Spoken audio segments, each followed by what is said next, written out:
Good evening, everyone. Thank you so much for joining us today. We really appreciate you being here to learn a little bit more about the value of audit tools. We're joined by terrific panelists. We have guest panelist Tom Stewart and Kelly Gilmore, as well as guest speaker Josh Linder. Tom Stewart is CFO of Control Plane Corp. He also has 10 years of experience as the CFO of Secura.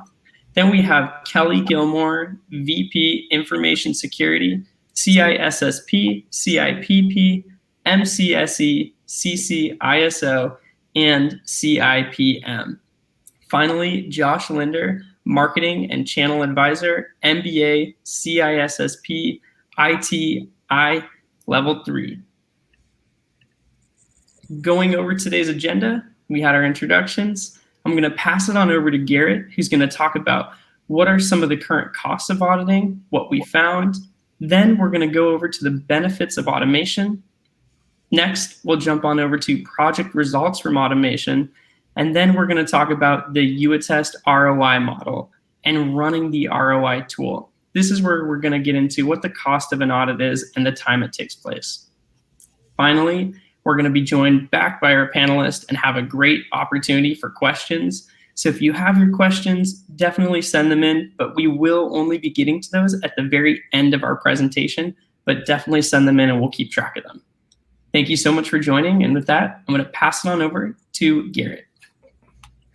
Thanks a lot, Austin. And yes, I would doubly recommend get your questions in. The panelists are amazing. The prep we did with both Tom and Kelly with the information they had, not just about IT audit, but by in general about the concept of ROI value calculators, the usage in the enterprises. And Kelly has your left-hand side. He is the actual person implemented using the tool, whereas Tom, for over 17 years of his life, has been that person that Kelly goes to, and this happened in real life, says, I have the tool for you.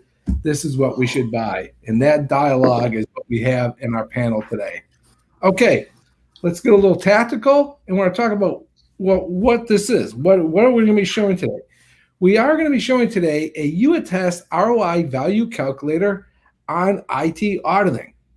To do this project, the point of this project was about 3 months ago. I was working with the esteemed marketing analyst we have on the call, Josh Linder, and he was asking me those questions. Garrett, how much does it take to do the functionality that UATest does? How long does that take for an enterprise without your tool? And I'm like, well, I have an idea, and I've been told this, and goes, we need to quantify that. And that's what the last 3 months of our lives has been working on this tool we're about to show you. And we have talked to multiple clients, with customers, clients, etc. And we asked, how are you doing this IT audit today? This is straight out.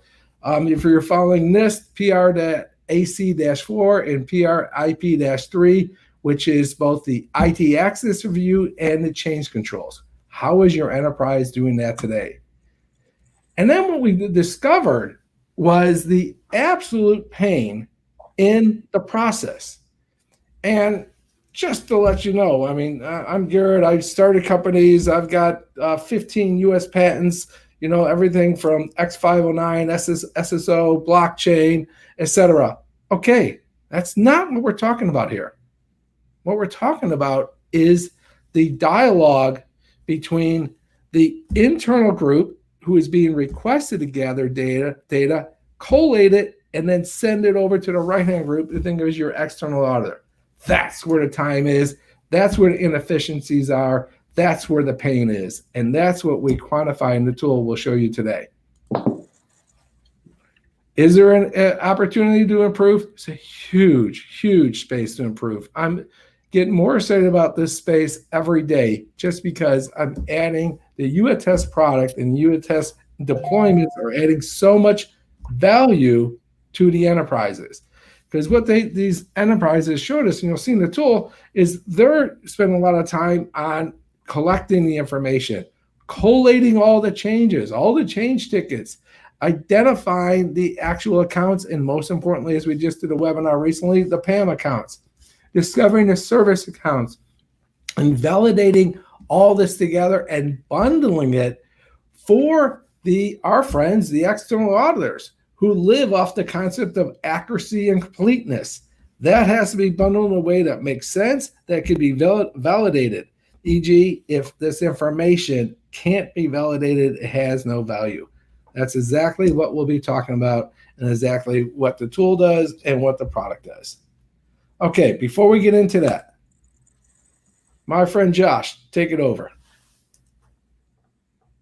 Thanks, Garrett. So what I'm going to go through today, prior to us going into the tool itself to demonstrate or illustrate the value of automation, is really the background on our research performed over the last 3 months and really where we arrived. So to put the end before the beginning, what we determined is that there were really 4 different use cases which business leaders are looking to accomplish through automation specific to identity-related audits. The first is cheaper to operate, which is a total cost of ownership. The second is prevention of audit findings. The third, which is something that we will discuss more in detail in a couple of moments, is the ability to use more often, both in real life and also prototype for organizations that want to or need to see what the findings might be like prior to an actual production run.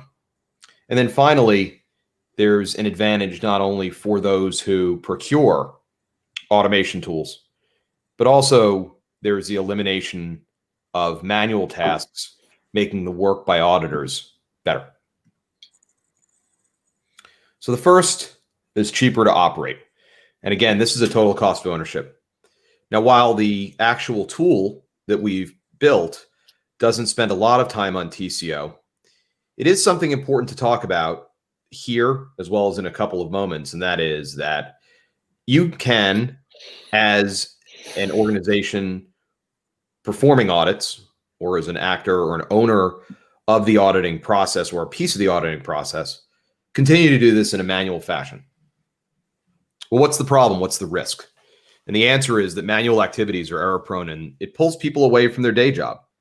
As Garrett had noted, there isn't often a job title lead auditor, or there isn't an MBO metric that compensates people more for successful audits. Normally, it's the stick rather than the carrot. If things go awry, people will face different types of action. There are also other solutions. This is not necessarily a new market. This is a market ripe for disruption. And the reason is that other solutions haven't delivered what they promised, or they're very expensive. They're expensive to operate. And taking it a step further, the migration from where they live today, which is on premises, into the cloud, is equally expensive. So the alternative that we're going to hint at today are these new modern tools like UAttest. No hardware, no software, and it's really just the people story. So the first, cheaper to operate, cheaper than doing it the way that organizations are doing it today, and also less expensive, less complicated than the legacy solutions. The second that's pretty important, and I think is what drove Garrett to found UAttest, is prevention of audit findings. For those who are not super familiar, and the audience today might actually be very familiar, but for those who aren't, audit findings sounds like nothing really big, right? You find things in an audit. The reality is that any type of audit findings can actually have detrimental types of implications for the organizations that, quote unquote, have them found. So the issue in the middle with the manual activities, so we move things here. The manual activities, we show that, what are the cleanup costs? What is the future prevention if it's a privately held company that is invested in? The investment community, their investors might require the organization to take additional actions to prevent this in the future. And the thing that's missing oftentimes is the cost and complexity of communications. If something is found, 10, 20, 50, that has to be communicated. It has to be communicated to employees. It has to be communicated to customers, to partners, to authorities, possibly. So those are really important and very expensive things. Now, the promise of the existing tools that are out there from a total cost and return on the investment is that there's no cleanup. The reality is that having zero audit findings 100% of the time is darn near impossible, but there are ways to get close to that. It's just very, very expensive and complex. Now, again, there are new modern tools that can offer the same level of reduction at a much lower cost. And that's where the return on the investment comes into play here. Now, the third example, the third case that we've seen is the ability to use the tools more frequently. And I think one of the challenges that we found within our research is that while audits might be required yearly or twice a year or quarterly, organizations do perform run-throughs on their own. Now, how do they do this today? Could be Excel spreadsheets, could be different analytical tools like Domo. It could be manual and even getting close to paper-based activities. But the fact of the matter is that organizations wish to do this more frequently. The other piece that was interesting, if not surprising, was the cost and complexity of detecting changes or the need for performing comparisons. Because remember that things do not stay stable. The use of these tools is really meant to detect or determine what has changed from time to time. There are always going to be new employees onboarding. There are always going to be what are known as life events, promotions, new initiatives, which require additional access. There's also going to be offboarding, terminations. Those are very, very important things to know that that the permissions were removed at the appropriate time. Now, of course, many will try to ambulance chase and go down the path of breaches and incidents. It does happen. That can be a trigger. But more often than not, the following two examples that we've heard and seen is that customers of businesses are beginning to, or continuing to, or increasing the demands to perform identity-related audits, especially in a business-to-business scenario. The newest one on the bottom is third-party risk management. So it's organizations whom you might not have any relationship with. You might be asked by your board or by your auditors themselves or by a third party, notably customer, partner, et cetera, or even by the authorities. And it might happen with absolutely no interaction from yourself. You have to be prepared. You have to have the right information at your fingertips when they come calling. So the ability to use these tools more often, more frequently, is really important because it gives you a more real-time view of the current state of the state. And then really the final piece of this, which is somewhat difficult to factor into an ROI, is the ability to lower the auditor's manual billable tasks. Now, this is a benefit to third parties. It does make their job easier. What really the downstream benefits that come back to you is that it reduces or eliminates the need for actual rework, which costs time and money from the internal resources. And what we found and heard was the dirty work. So essentially information that was either incomplete or incorrect. The clock is always ticking. And when people can't find information, the gut reaction sometimes, but clearly not all the times, is to introduce dummy data. So what we have found and really are seeing is real results. And just to be careful, I would call this projected results. There are two references here. Both of them really tie back to the same diagram, which is Ernst & Young did work from 2007 through 2013. They continue to do work until today, but EY does not share it like they previously did. What this diagram identifies or notes is really the different activities that go into not only the audit, but call it the macro processes around identity. And they use Pareto principle, 80-20. On the top, the defining of the budget, defining of the business architecture, et cetera. Where the need and where the value comes in is the acceleration of the review and updating process around policies, and also identifying governing laws, regulations, and mandates, which Garrett had talked about before. NIST 853 on the cusp of revision 5, which will have more in privacy, as well as other types of things. Sarbanes-Oxley does have language, as well as the ISO 27001 Annex as well. However, the technology to support this, it's really important to see how modern solutions that have been developed from the ground up don't require hardware or software or storage or application integration. All of these things are really handled through cloud services that have been designed to support multiple organizations through multi-tenancy, and they really drive and support the access management and the user workflow. And workflow is a very, very important thing. It is something that went into our research. We have diagrammed this extensively. It is really not something that shows well in this type of webinar environment, but it's something that we would be happy to share with you in a private session if you're interested. So the value, back to the value term. On the left side, we see manual activities, and notably those that drive the identity and access management world.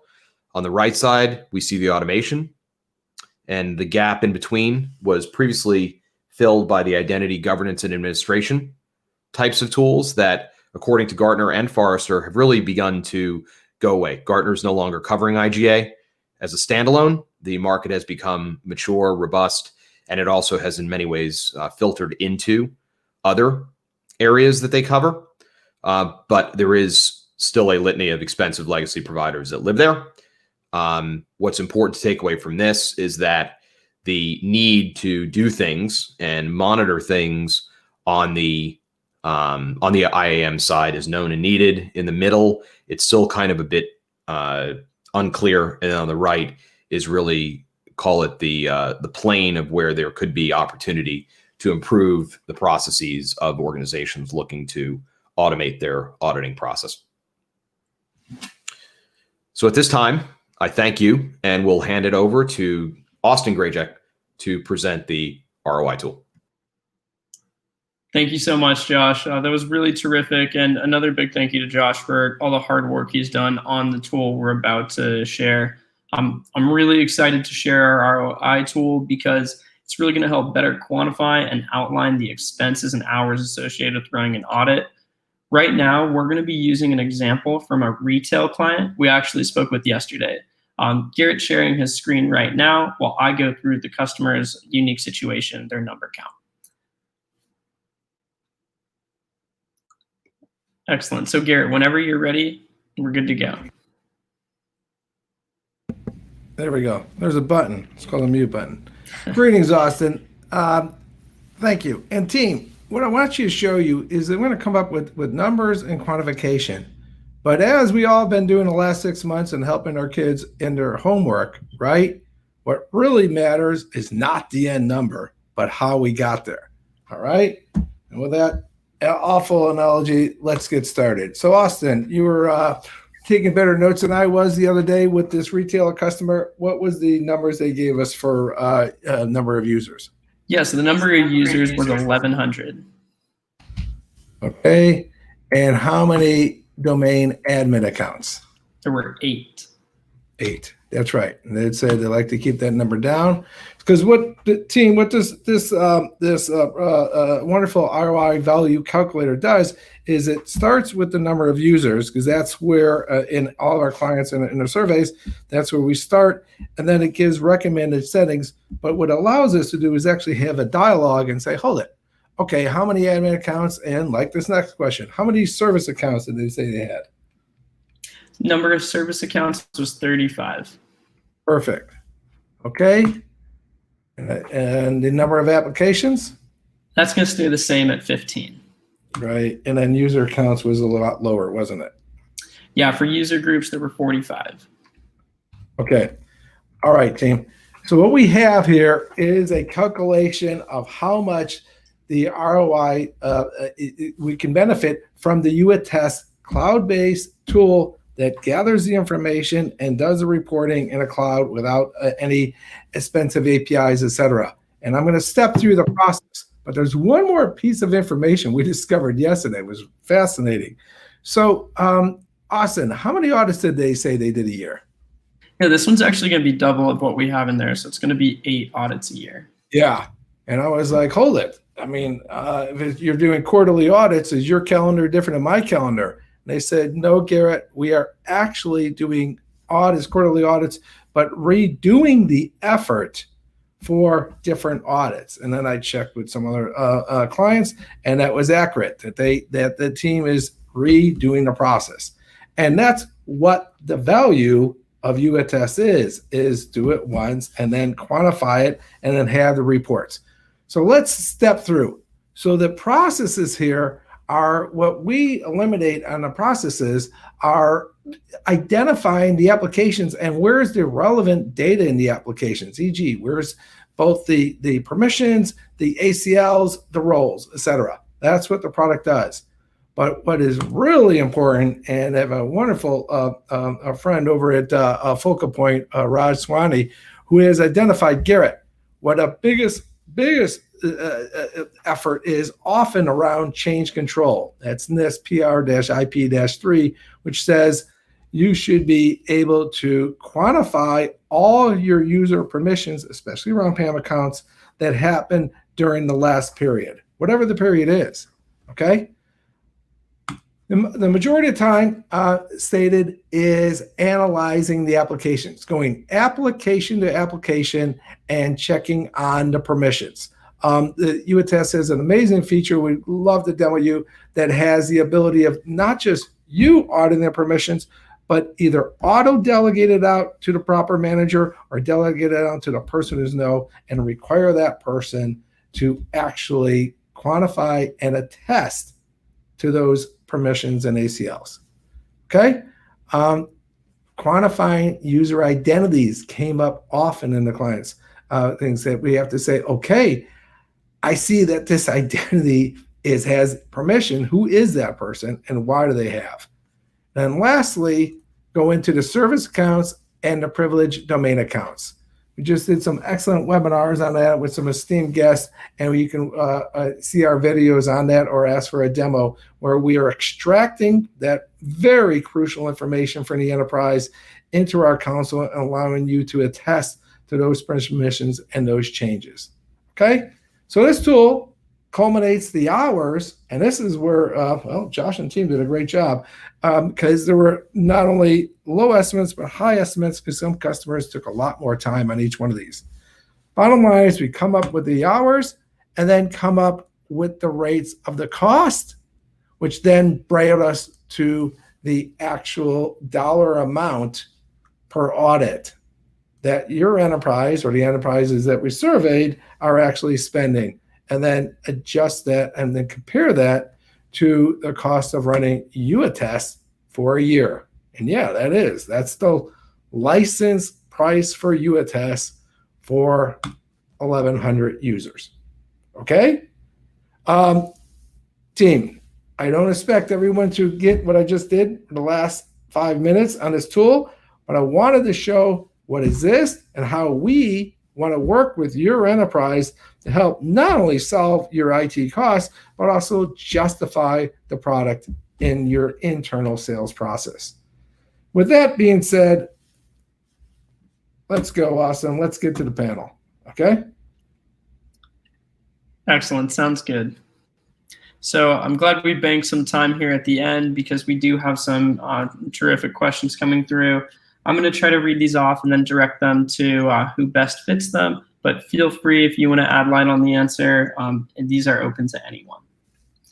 But first off, it looks like our first question is, how often do you run a financial analysis before buying technology? This definitely seems like a CFO question. So, Tom, do you mind taking this one? Yeah, absolutely, Austin. Just to make sure, can you hear me okay? Crystal clear. Perfect. Yes. Okay, so good. Great question.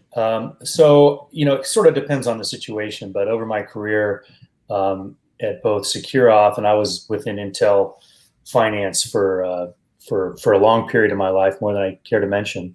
But, obviously it depends on the size of the purchase. But when you get into the multiple thousands of dollars, usually somebody wants to see some sort of financial analysis. So I guess the short answer would be almost always. And again, depending on the size of the company, if you have a dedicated finance team, that's what they're going to want to be busy doing. The flip side of that is obviously if you can displace a line item in your budget, it makes it a much simpler process, but almost always. Excellent. Thank you so much, Tom. It looks like this question we touched on a little bit, but it's a good one. So I'm going to read it off. It's, do other projects get delayed by IT audits? Kelly, do you mind taking this one? Not at all. Well, the work involved in audits, including audit prep, response collection, that can be very, very resource intensive, depending on the type of audit. If it's a SOC 1 Type 1, SOC 1 Type 2, or SOC 2 Type 2, the type and number of controls being tested, and how many tools and automation options you have available to you. So resources, whether they're the IT team, admins, finance team, et cetera, are finite. So how those resources or tasks could greatly affect other projects. Thank you so much, Kelly. Terrific stuff. I'm going to try to space these out. So let's get a UAttest question here as well. So this one is, how long does it take to get up and running with UAttest? Garrett, do you mind taking it? Yeah, I'm glad to take that one. That was an easy one. We had a fun session, deployment session, and my history has been a deployment engineer for 20 years before doing this kind of stuff. And the customer said, okay, your reference call said this is a 10-minute deployment, so let's see you go. Let's go off, and we go do the APIs. And this one was into an Okta integration to extract the information there. And we had the API integration and had him run his first report in 3 minutes, which he called us a liar in a good way. So yes, under 10 minutes, because it's a straight API integration. That's the way your products, not just UAttest, should be running. You all bought a lot of products. These add-ons, these tools that extract data and give you the reports should be written better. And that is the goal of UAttest, to write these better and to give you functionality and not add to your deployment time. Thank you. Yeah, absolutely. We have another one. So do you usually require ROI value tools like the one shown from your IT department for tool purchases? Tom, do you mind taking this one? No, not at all. I mean, that's a good follow-on for the last one. But interesting how you phrase the question from your IT department. When you're at a larger company, like I said, with a dedicated finance group, or even at a smaller company, you usually don't necessarily want your TCO analysis coming from IT, because your skeptical, no fun finance guys like me are just going to want to throw cold water on it. So I think that the way I would answer that is you ideally want to have it coming either actually as a collaboration between IT and finance. So when you're presenting it to senior management, they're not, if our audience is IT, what happens when one of the execs comes in and says, hey, we want you to buy this technology. It's a friend of mine's company, right?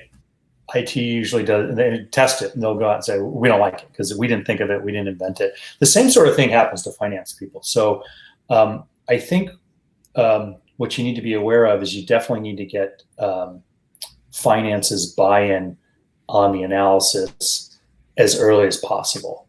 And I'm not sure if this is a later question about best practices, but I'll go into it here, which is you need to take a tool like the one we just saw and run it for your company to make sure to make sure it fits for your company and your situation. But what I would recommend against, don't just take it then and email it to finance or, whoever's in charge of the budget control, say, hey, look, we got a positive TCO, please buy this software. What you need to do is understand it. And I think UATest has done a great job of not just spitting out a number, right? They're giving you all the components of what builds up the ROI. Go sit down with who you need to sit down with and say, hey, we've got an issue here, right? We've got costs here. We could get some potential savings here. Get their buy-in on what the components of the TCO are, and then build it with them, or then work on populating the tool together with them once they understand all those things, so that you're not throwing a TCO tool at them. And they're, if I got one from straight from a pure IT guy, my first reaction is, well, this has got to be wrong. So let me figure out how I can deconstruct it. And I think that's the takeaway I'd have for this. And I want to say, I love the answer, because that's why Presented. we propose this tool, because we hand this to the IT group and say, hey, run your own numbers or add your own lines to it. Fill it out yourself. Yeah. So when, and just because this is my brain works, I'm working with Kelly. He's, telling me the lines, looks right, this right. And then it's their work that he hands over to Tom's group, and Tom's group says, well, it's kind of close, but I want this and this and this. Rock and roll. It's a process. I can definitely second that as well, because of the large projects that I've worked on, I've prepared justifications for, of course, the cost, hard costs, soft costs are all part of that justification process. And when I have been successful in pushing a project through, we're not just talking the $10,000 like project, we're talking, $500,000 to $750,000 type projects.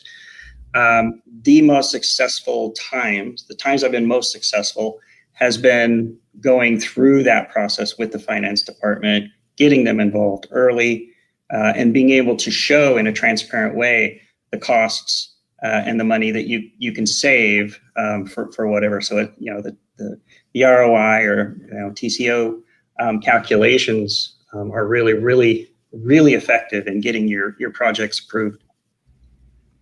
And let me, before you read another question, my friend Austin, Josh, can you talk a little about the soft cost of this? Because when we started this project, we had both hard costs, which is what that tool and what the ROI value calculator shows, but we also discussed some soft costs which didn't make it into the calculator.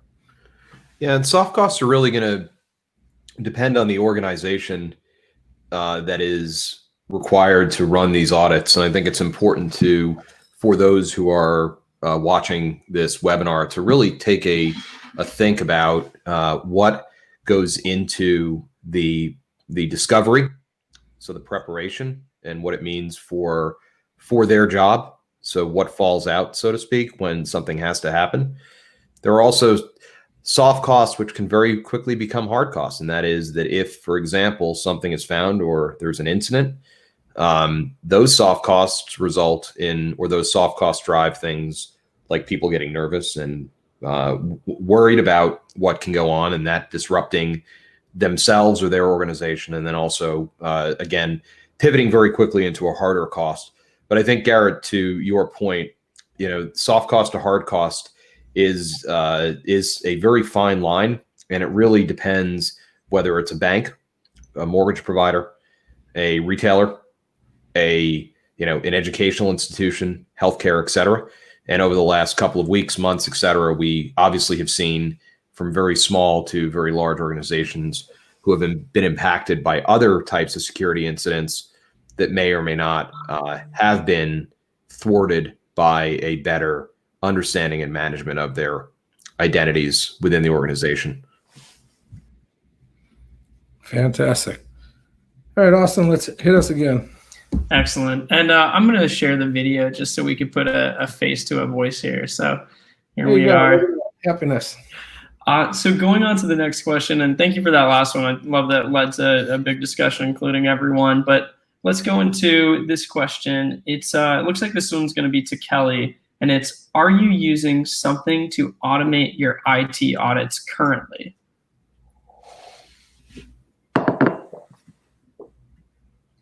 Oh, Kelly, I think you might be on mute there. Here we go. There, you're off mute. Okay, thank you. No worries. Yeah, I've used a wide variety of different tools to collect audit responses. It's worth noting in my experience, there are two parts involved with that, and tools for both are important. The collection of the data, the response data, the data that's requested from the auditor, as well as that presentation of that data, giving that data to the auditor is really important. And there's really not a defined format necessarily in providing that information or data, as requested by the auditor, around the controls. But I have found that consistency of that presentation of that data to your auditor, whether it's an internal auditor or an external auditor, is really important. And I mean that in that communication between you and the auditor, and an understanding of what does this mean and how you present that data to the auditor can really improve that overall process. As far as tools go, there's a lot of tools out there, from PowerShell, SQL scripts, using reports for ticketing systems, Word, Excel, Visio. Those are commonly used in preparation of that. But again, to have a tool that can quickly produce this information that is needed around the controls that you're looking at specifically, and have that done quickly and efficiently, and in a format that's easily understood and can be relied upon by that auditor and trusted by that auditor is really important. So I know I look for ways to automate processes all the time, wherever possible. And a tool that can optimize the day-to-day as well as the management tracking of IT controls, specifically like group and application access. That can be a big asset to an organization, which is why we're here. Absolutely. Thank you so much, Kelly. So here we have one. It looks like this is okay. So this is from an Okta customer, and so we've been an customer for 5 years. How easy it is to work, or how easy is it to work with Okta? Garrett, do you mind taking that one? I think maybe they're asking how easy is it for UATest to work with Okta, just outlining that. This would be a quick one because it kind of goes on top of the other one. We given the APIs, and that's what that last customer was, that we did the implementation in 3 minutes. It's literally into the Okta APIs. There's no coding. It's an exchange of keys, either OIDC or SAML, and it's a ludicrously simple integration. And yes, the UATest solution is Okta verified. We have gone through the process and got the blessing of the Okta integration network team to verify the integration. Yeah, absolutely. Kelly, I'm going to throw one back to you really quick. So it's, what type of questions do you get from external auditors? Oh, okay. That's a broad question. The answers to that question could definitely depend upon the type of audit, of course. My external audit experiences have been around SOC 1, SOC 2, going from type 1 to type 2. So in that context, the most common area of questions from auditors probably more especially from the external auditors who may not be as familiar with the internal IT processes and procedures coming in, unless of course you've used them year after year, is, how did you collect the requested data, or what tool or process was used to collect the information? And you typically want that information documented and provided with the report. So I think there are other questions, but I think we need to remember that the job of the auditor, and internal or external auditor, is to verify your organizational controls and processes that are being followed. So there'll be a lot of questions with as far as the processes go, but providing the verification of, or proof, I guess, that those controls are being followed quickly, easily, and in a manner trusted by your auditor or auditors. That's always the goal. And that proof, if you will, needs to be clear and concise.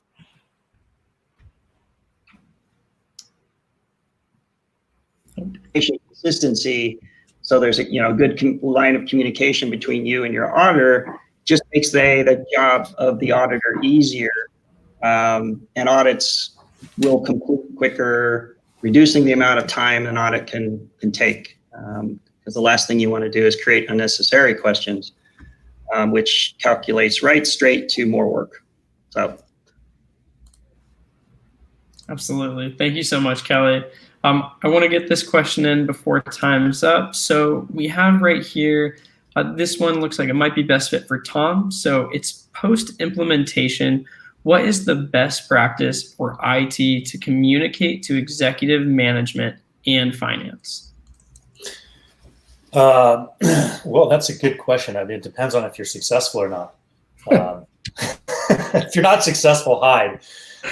No, I think, this question is actually good for both Kelly and me, because we did this together a few times.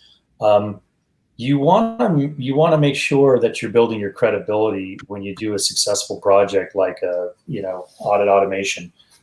Track what you caught. If there's things that you headed off at the pass that avoided potential for some sort of action or downtime or worse, a fine or something like that.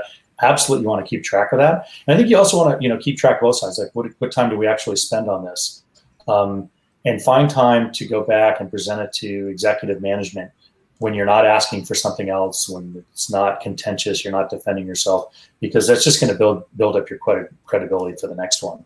And I think that's a great advantage of taking a product or a process like what we're seeing here, where you're pretty sure it's going to be successful. You've seen proof in the past. Go run through it, keep track of it, go back and say, yep, we said we're going to do this, and we did it. And it's going to make your life better in a lot of ways. Couldn't agree more. Yeah, being able to show the wins. Being that hero is always great. That's a great feeling from the IT perspective. But being able to look back and see what was completed, and where the cost savings are, and how you can contribute to the bottom line of the company is really important. Especially IT is generally considered a cost center. So wherever we can save money for the company, we want to make sure that we're giving that information out. Fantastic dialogue, guys. I think that's further questions. Write us. We'll make sure we get answers from all the team members. Of course, you would ask questions, but also pass them on to Kelly and Tom. And just want to thank. First of all, I want to thank the wonderful guests and panelists. Thanks, Kelly. Thanks, Tom. Great work, Josh. And we look forward to talking to you. Sounds good. Thanks, Garrett. Thanks a lot.